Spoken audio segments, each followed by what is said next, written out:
Welcome, everyone, to the Investing Mastermind Podcast. I'm Michelle Markey with my co-host, Sina Lohnholt, and our very special guest, Adam Mead, the CEO and Chief Investment Officer of Mead Capital Management, and also the founder of WatchlistInvesting.com, as well as the author of The Complete Financial History of Berkshire Hathaway. And we're so grateful to speak with you today, Adam. And we're so excited to ask you a bunch of questions that are on our mind. And we hope that this will also be a great experience for you to talk with Sina and I today. It's great to be here. I'm among old friends. Yeah, absolutely. So thank you so much, Adam, for joining. First of all, can you tell us a little bit about yourself and how you got drawn to investing? Sure. So I come from a family of small business owners. Business has always been around me. My grandfather had a tree service business and my father had a trucking company. So just growing up, business was just always around me. And I had a firewood business. I sold cut and split, sold firewood through high school. And then I had a welding business throughout college, very small businesses. But um, so business was just always, again, around. I was always interested in it. And eventually you start to read and say, okay, what's out there? Just like you guys. And eventually I hit, Warren and Charlie, and it just kind of made sense from there. But, just this idea that businesses or stocks are businesses, can be stocks, just kind of came naturally because of this background around business. It just made all the sense in the world to me. And did you find Buffett and Munger in your high school days or even sooner? Like, did you buy your first stock at age 11 like Buffett did? No, gosh, I was, a geezer by the time, compared to Warren. I think, I wish I can't point to a date or a specific book. I can't remember exactly what it was. I think it was Robert Hagstrom's The Warren Buffett Way, probably early 20s, I would say. I know I opened my first brokerage account when I turned 18. That's, I went out and I said, okay, it's time. And I've made all kinds of, all the classic dumb mistakes, which we can get into if you'd like. But yeah, I think it was right around that time, just, okay, how do I do this? What makes sense? And of course, you see Warren Buffett at the top or near the top of the Forbes 400. All right, let's get to know this guy. What did he do? How did he get here? And again, it just made all the sense in the world. And one thing led to another, and consumed everything I could find on both of those guys, and a whole lot more. And never dreamt I'd actually write my own book about Berkshire Hathaway. That's amazing. I mean, that's an incredible journey. Yeah, and I think, we have the book right here. Everyone who's watching on YouTube, can see me holding up the book here. And actually, Adam, this book has your signature because we met last year at the Berkshire Hathaway annual meeting. But your first meeting was back in 2012. So last year it was actually your 10-year anniversary, if we don't count the pandemic where they unfortunately had to cancel the event. I know you watched it online. But what made you attend your first event back in 2012? So I had wanted to go years before that, and talk to some people around me, some friends, and oh yeah, we'll go, and then it never transpired. And so I just said, you know what, whatever, like 2012, I'm just going. I didn't know anybody. I just booked my trip to Omaha, booked a hotel for myself, got there at 6 o'clock in the morning to wait to go inside, and I just went. And that very first year, I happened to be in line with a group of guys from Cincinnati. Ended up sitting with them. They invited me out to Gorat's with them. They had a reservation. We became good friends. I still friends with them today. And we've since, stayed together in Omaha for our trips, and it's just sort of spiraled from there. And you just, as you guys know, you just meet so many wonderful people out there. So if anybody's thinking about going and say, "Oh, geez, my friend keeps backing out," I'd say just go. Just come to Omaha. You're going to be among 40,000 friends instantly. I mean, I don't think I've ever had a bad experience. It's always just been interesting, and I learn something new every year. Yeah, Yeah. and what is it, sorry, Michelle, what is it that inspires you to keep attending every year? So I went and grabbed I made a little montage from my first year out there. Oh, wow. So this little saved my peanut brittle thing, and then Oh, that's awesome. so Yeah, this year everybody, you should go to YouTube and just where is watch it? this clip here where Adam holds up. This side, when we sat down, there was like a little thing of C's, a lollipop wrapped up in a package, and said, "Please wait until Warren says go." And everybody's okay. What's happening? I believe it was C's was trying to get into the Guinness Book of World Records. It was something to do with everybody held up their lollipop, one of these chocolate pops, and then we unwrapped them and all put them in our mouths together. And again, 35, 40,000 people doing that. It was just the coolest thing. So they've done things like that. They've had the Nebraska uh, cheerleaders come in, and they did, this thing, YMCA, but it was to a Berkshire tune. Like it's always just fun. It's just such I think Munger has called it a celebration, and it really is. And it's just Yeah, it's so fun, and it's well beyond. Obviously, we're there for Warren and Charlie, but it's grown well beyond that. And I mean, again, you make lifelong friends all around the world, and I mean, you two are testament to that as well. for sure. Yeah, and would you also say that you go more so to re-listen to what Buffett and Munger say? Because some people claim that sometimes they go there more for spending time with other investors and other people because they've heard and learned what Buffett and Munger have said countless of times. But do you still get something a little bit more out of what they might say every year? Definitely, there's a little bit of both. I'm not a religious person, but I liken it to going to church, where you know what you're going to hear, and you've probably heard a similar story before, but you get something different out of it, or it's a refresher, or what have you. Those, I hope I'm not offending anybody with that analogy, but I mean, it really is like that Hmm. for me. So there's a little bit of both. I mean, now that the meetings are recorded and I know I can go back and watch them, I'm a little less glued to my seat. The first time it was like, okay, don't drink, too much coffee in the morning, because you don't want to have to go to the bathroom Hmm. while they're talking, you know. So I'm a little less, if I see someone in the exhibit hall, I'll talk to them even while the meeting's going, or Hmm. that kind of thing. But it's not, I've never once thought I was bored sitting there after 10 years listening to them, because it's always, they may say the same thing, but they say it differently, or they bring it into context for the current environment, or you're a different person, so you hear it differently. I mean, as part of writing my book, in addition to going through 10,000 pages of material, I read and watched all of the annual meetings going back to 1994. I think it was like 3,500 pages and maybe 140 hours worth of material. And I've gone through that two or three times probably. And I even watch some clips now, and it's just, I don't know. It's maybe I've drunk the Kool-Aid or what have you, but I just can't get enough of it, even if it's the old stuff, because you just learn stuff. You learn new things every time. It's Hmm. just timeless. I think that's kind of the biggest thing. There's a saying like repetition is the mother of skill. So, you you can never hear it enough.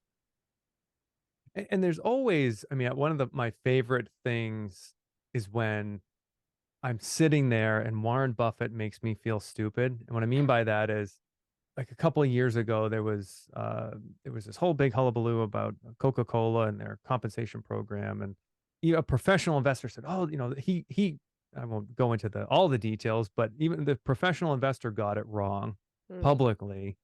And Warren Buffett, in the matter of a minute, completely just cleared it up, and the thinking was just so clear.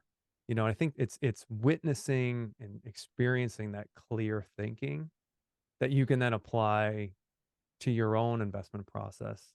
And I always come away from the weekend just so rejuvenated and just ready to ready to go. And it's just wonderful. And I wanted to also ask if you think anything will be different at Berkshire this year. Like, do you think a successor CEO to Buffett will be named? And if so, who do you think it might be?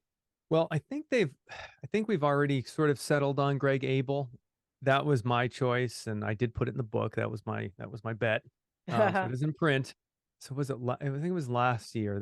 They sort of officially named Greg as and not as CEO, but certainly heir apparent. And if anything were to happen to Warren, he would be the choice. But the board, of course, always reserves the right to do something different. But I think it will be Greg.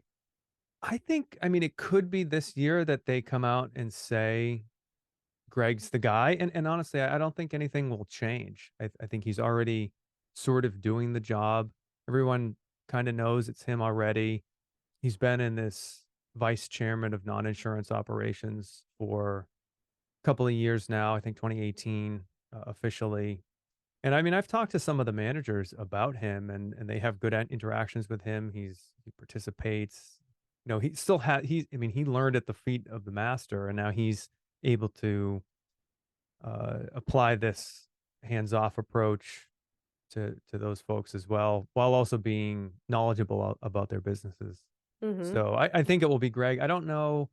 I think they've done a really good job of this transition. I think it will. Munger said it a couple of years ago. Do you think Warren would spend all this time building this business and all of this and just forget about sort of the end game, the transition? So I would not be surprised if they just came out and said, Greg's the guy, and he's going to be CEO starting now, and I'll be executive chairman. But really, nothing would change, even if the title happened. So Hmm. there is a proposal to split the chairman and CEO role Hmm. by a shareholder. So I don't know if they would not do that just to say, hey, geez, we're not giving in to shareholders' pressure and wait another year until maybe that dies down. But I'm 98% sure it will be Greg Abel. Okay. And I know those proposals keep getting shot down, and we haven't seen anything that, at least as far as I can tell, that Warren Buffett is falling prey to senescence. I know you asked that question to his best friend Charlie at the Daily Journal meeting, and I was laughing very much at Charlie's response to you back then.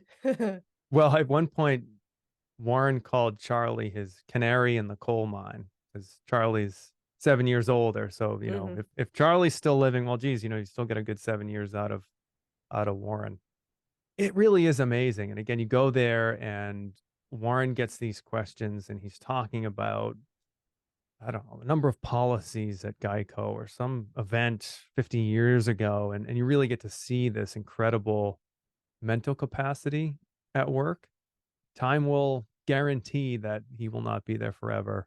And it could be sooner or later, but I think right now we're lucky to have them. I think we're I don't want to say on borrowed time, but certainly to have these two guys well into their 90s and with Charlie almost 100, that's we're pretty lucky.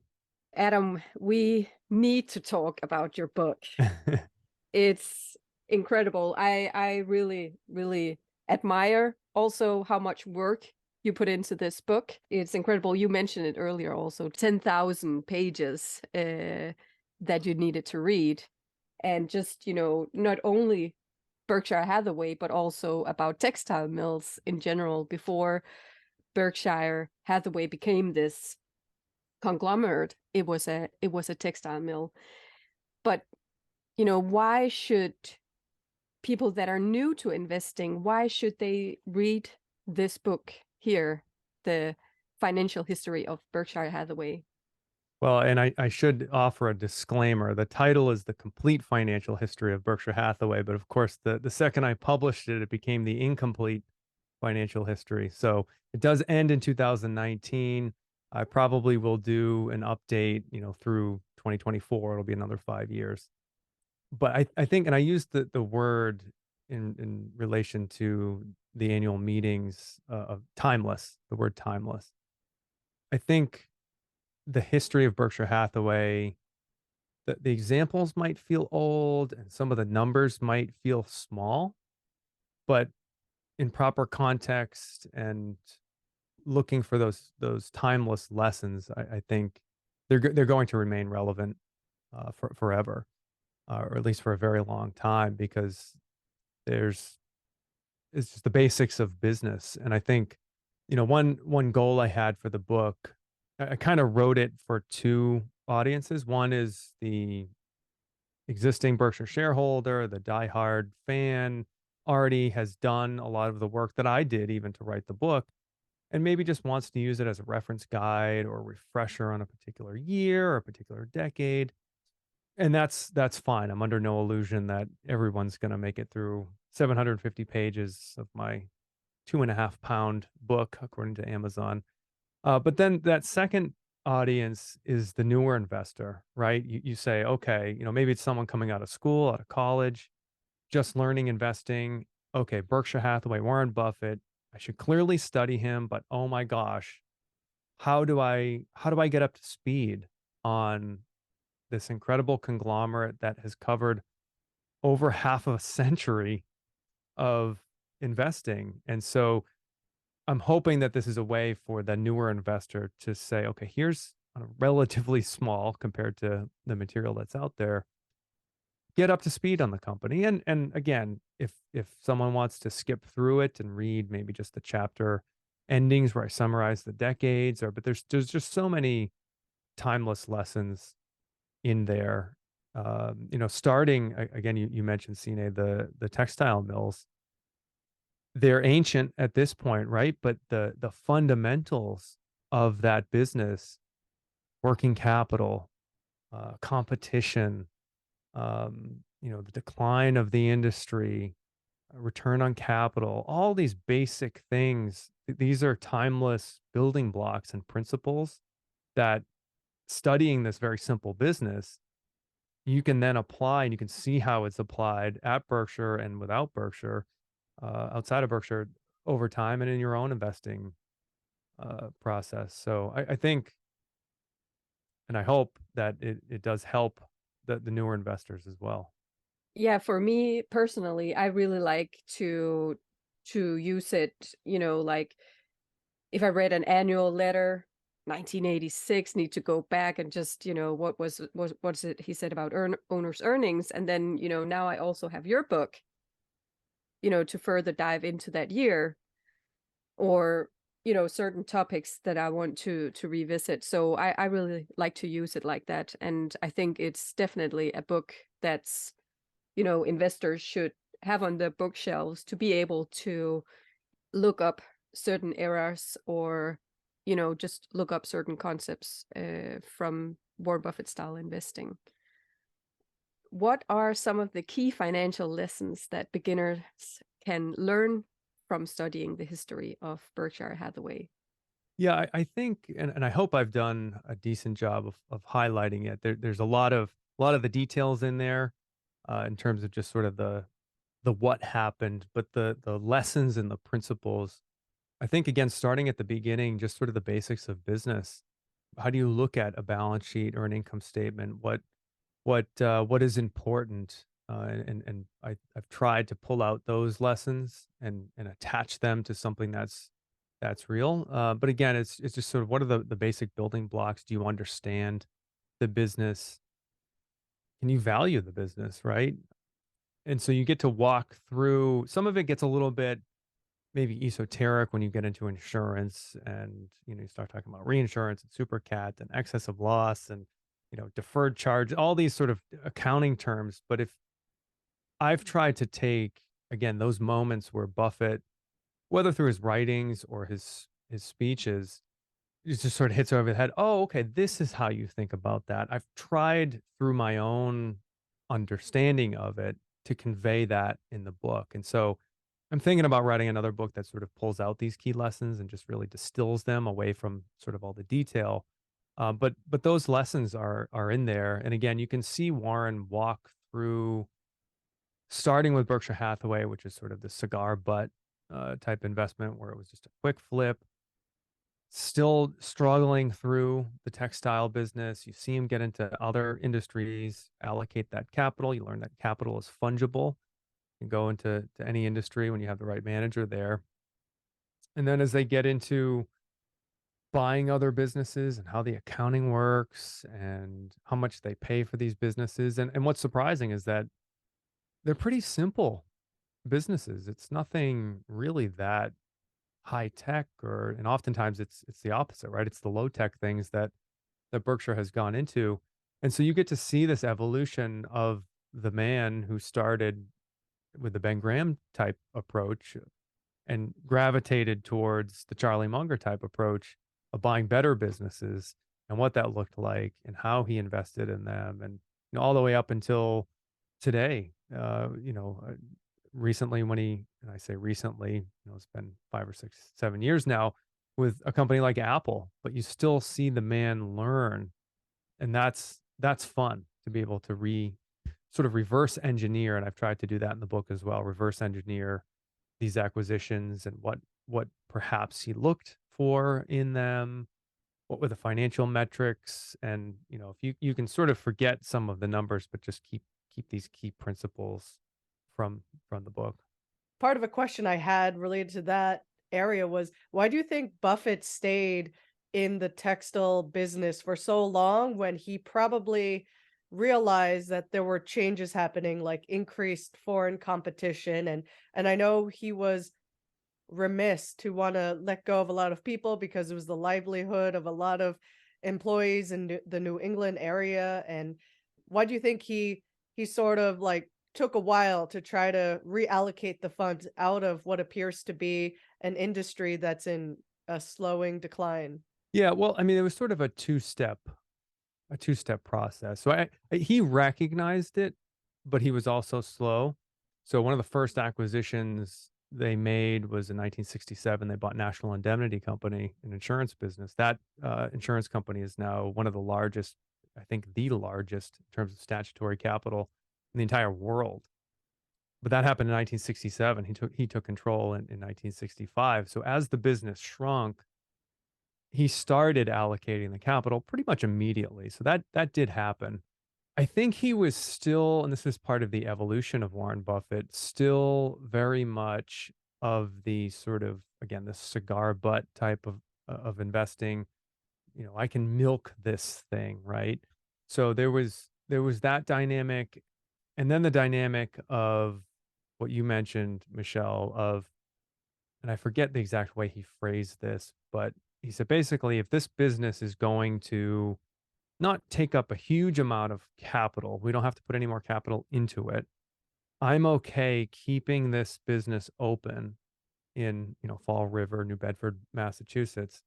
I'd rather keep it rather than add a couple of points to Berkshire's returns.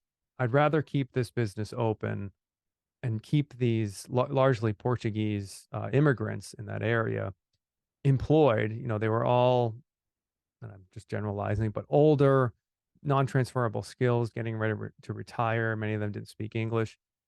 This is all they knew. This is all they could do. And so this is even very, very early in Buffett's career. You see this human element to him. And now he compounded the problem, and he said it was even a mistake. He bought actually about 15 minutes away from me is a mill called Wambeck Mills in Manchester, New Hampshire. He bought that in 1975. So he was still of the mind that money could be made in textiles. It was almost immediately recognized as a mistake, and the purchase was actually, to get into a little bit of the weeds, they didn't have any of the physical plant or building on the books. It was bought below book value because it was, again, just a dying business. But by 1985, 20 years after he took over, they officially closed down the textile business. But it took him a long time. But I think there was that period was really one of learning for Warren. Okay, that is the point where you can't point to a year, but I could say within that 20-year period, that's when he morphed from more Ben Graham to more, say, Charlie Munger, Phil Fisher, that type of philosophy. Wow. Yeah, So and I was thinking, with this industry in decline, where it was, it was a slow decline over decades. And is there a lesson in this that new investors could learn from, when they are doing their work? Do I want to invest in this business? Is there something that new investors can learn from this mistake? Yeah, and we're talking about now almost 60 years ago, right? So a lot has changed, and Warren, even in his earlier days during his partnership years, could get involved in a dying business, could flip it. He could buy it for less than working capital or cash per share, make a quick profit and leave, or become sort of an activist and unlock value. Thinking of Sanborn Maps, for example. There are people who can do that today. Those things do happen. Dying, I'm thinking of newspapers recently, where it's a dying business. You can kind of see that it's going down, and there's all this competition. But you can buy it. If you buy it cheap enough, you can make money. And I think there are people that can do that. Me personally, and I think certainly Berkshire Hathaway today, that's not the playbook. I mean, it's really buying better businesses. So I would say for a newer investor, avoid it. That would be my advice. Just don't try to be smarter than the other people that are probably smarter than you. And I put myself in that category. I don't know how to do it. It's much easier, much more fun to buy better businesses.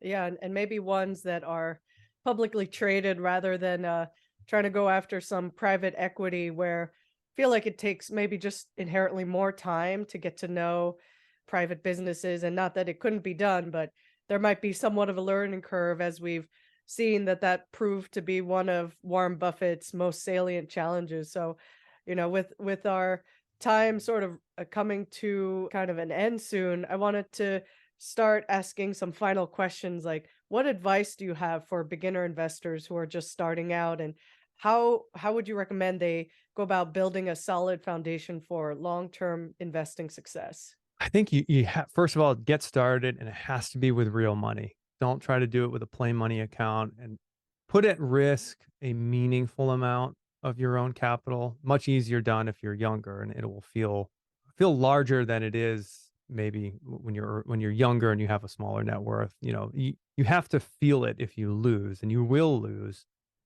I would recommend keeping a journal. It's one thing I didn't do enough of, is keeping track. I have all the data, the trades, all of that, but I don't have as much of my own thinking written down, and you will delude yourself over time, and you want that point in time. But I think defining your own circle of competence too is super important. And one thing I've learned and kind of continue to learn is you have the business, the industry, the stock, however you want to look at it, has to interest you. You can you really should start there. I think if you're going to give yourself the best chance of success, don't let anybody push you into looking at something, or, oh, geez, you have to look into this. Or, I mean, my own personal example, I'm not so much interested in, at least right now, I know banking really well, but I don't think I'm really that knowledgeable in payments. They're related, but not. So it just, if it doesn't strike you as an interest, maybe it will tomorrow, but really start there. And I would say it doesn't matter the industry. If you have a passion for learning about it, you're going to go deeper than other people. You're going to approach it differently, approach it with curiosity, and it will be less of a job, less financial. And that's kind of another lesson, is don't make it all about the numbers. Really, it's the economics of the business. Buffett doesn't have a finance degree; he has an economics degree, and how the business fits in with the industry. Just read as much as you can, but have it interest you. So read as much as you can. Which books should we read right now? Oh What can gosh, you recommend? Well, assuming everyone's read my book, right? That's a starter. No, I certainly, again, for the beginner investor, I mean, I've read or listened to Robert Hagstrom's The Warren Buffett Way at least a dozen times over the course of my investing career. His other books, just start somewhere. Start somewhere. I mean, I think that's a very accessible book, and just go out from there. You're going to come across some wonderful people. I mean, I've said, I think even in my introduction or my acknowledgments of my book, I mean, I feel very lucky to have stood on the shoulders of some wonderful scholars that came before me. I mean, Andy Kilpatrick, Larry Cunningham, his work. I mean, just some wonderful, wonderful people, and things that they've written. I really like Bruce Greenwald and Pat Dorsey, their work on just understanding the sort of true competitive dynamics. Actually, Bruce Greenwald's book, one of his books is Competition Demystified. Highly recommend that book, as well as his second edition of Value Investing, From Graham to Buffett and Beyond. He really, that book from Value Investing, really, it's almost like Buffett is putting numbers and sort of a how-to to his approach. Like, Buffett's never written a book of his own, but at least for me, Bruce Greenwald's book really just sort of revealed a lot of how the mechanics, the numbers, how to look at it, how to truly differentiate businesses that have a competitive advantage. And it's okay to invest in those that don't, but just at least be honest with yourself about the type of business that you're investing in. So those are a few that I think would be great for newer investors to start with. Cool. And how about, is there any book you're reading right now? Oh gosh, I'm all over the place. I'm reading the Beartown series by Frederick Bachman right now. Not, it's a fictional fictional account. There's a book called The Grid that we just put solar on our house, and I've become increasingly interested in Yeah, I electricity. think I have it over here actually The Grid? on the bookshelf. Yeah. Oh, okay. Yeah. So again, it's just sort of, and I have, I mean, probably 30% of the books on my bookshelf around my office I've not read. So, you buy them, okay, this is great, and then you don't read it, but maybe 2 years goes by and it's right for you, or something happened where, okay, now it makes sense and you're willing to or ready to sort of receive it. Yeah, and Um, expand your circle of competence. So mhm, that's awesome. Yeah, you gotta do it when it feels right. And yeah. so with that, I also want to ask, where can people find and engage with you? I've been spending a lot more time on Twitter recently. So my handle is at BRK_student. Actually, I should mention I have a companion website to the book called the oraclesclassroom.com. You can always also get there by brkbook.com. I have a lot of the source material from the book. I have my Excel spreadsheet that went into doing all the charts and tables. That's available there. I think there's over 200 tabs in that spreadsheet. And I'm on Substack as well. Again, same watchlist investing, watchlistinvesting.com. So yeah, one of those, if you be able to reach me, I do, DMs are open. I'm on Facebook and Instagram, but not so much. I can't guarantee I'll be timely on those avenues, but Yeah, I also noticed actually your LinkedIn profile. You publish articles sometimes and actually started to publish again. Is that something that you're gonna start doing more? yeah, I try to. It's tough kind of balancing everything. I usually post a link to my Substack articles. I try to put out 3 or 4, per month. Just kind of that's more of, again, if I listen to a Buffett video and I have a thought, I'll, put it down in words, or if I'm thinking through a problem, I'll put it out there. That's free, my Substack. And then I have a deep dives investing service where I look at good companies and go real deep into them. And that's a paid version at watchlistinvesting.com. Yeah, which everyone should check out if they want to get really into learning companies. And you're a wonderful teacher, Adam, and we're so grateful that you Yeah, spoke with us today and shared your wisdom. thank you so much. It was awesome. Thank you for stopping by, Adam. You're welcome. This is a lot of fun. Take care and see you in Omaha. Definitely. See you there. We are back on Tuesday. Until then, bye bye. Till next time.